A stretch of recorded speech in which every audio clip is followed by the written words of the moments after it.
বৈষম্য বিরোধী ছাত্র আন্দোলন চলাকালে সারা দেশে এক সহিংস পরিস্থিতির সৃষ্টি হয়, যার প্রভাবে ক্ষতিগ্রস্ত হয় রাষ্ট্রের একাধিক সম্পদ। এরই ধারাবাহিকতায় ক্ষতিগ্রস্ত হয় রাজধানীর মেট্রো রেলের কাজীপাড়া ও মিরপুর ১০ স্টেশনের কিছু অংশ। ওই সময়ে ক্ষমতায় থাকা আওয়ামী লীগ সরকার প্রধান শেখ হাসিনা গত ১৯ জুলাই এই দুটি স্টেশনে পরিদর্শনে যান।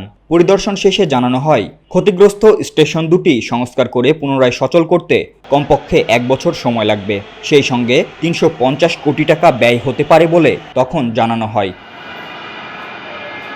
তবে জুলাই ও আগস্টের আন্দোলনে শেখ হাসিনার পতনের পর অন্তর্বর্তী সরকারের দায়িত্ব নিয়েছেন ডক্টর মোহাম্মদ ইউনূস।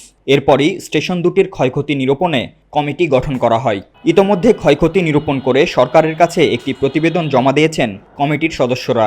প্রতিবেদন অনুযায়ী হামলায় মেট্রো রেলের দুটি স্টেশনে টিকিট কাটার ভেন্ডিং মেশিন থেকে শুরু করে ব্যবহৃত কম্পিউটার, অফিস কক্ষ, দরজা জানালার কাচ, mass rapid transit card, ticket punch করার দরজা, ক্লোজ সার্কিট ক্যামেরা ইত্যাদি ক্ষতি হয়েছে। ঢাকা ম্যাস ট্রানজিট কোম্পানি লিমিটেডের নবনিযুক্ত ব্যবস্থাপনা পরিচালক মোহাম্মদ আব্দুর রউফ বলেন, দুটি স্টেশনের মধ্যে কাজীপাড়া স্টেশনটি তুলনামূলক কম ক্ষতি হয়েছে। ফলে সেটি সংস্কার কাজ শেষ করে দ্রুত চালু করার সিদ্ধান্ত নেওয়া হয়েছে। তবে মিরপুর ১০ মেট্রো স্টেশন চালু করতে বেশ কয়েক মাস সময় লাগবে। গত ১৯ জুলাইয়ের হামলায় মেট্রো রেলের কাজীপাড়া স্টেশনে অবকাঠামোগত যে ক্ষয়ক্ষতি হয়েছে সেটি পূরণে প্রায় ১০০ কোটি টাকা খরচ হবে বলে শেখ হাসিনার সরকার ক্ষমতায় থাকাকালে জানিয়েছিল।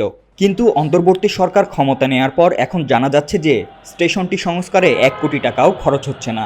খরচের বিষয়ে মোহাম্মদ আব্দুর রউফ বলেন, প্রাথমিকভাবে আমরা যে হিসাব করেছি তাতে মনে হচ্ছে ক্ষতিগ্রস্ত দুটি মেট্রো স্টেশন মিলিয়ে সংস্কার করতে ১৩৮ কোটি টাকার বেশি লাগবে না।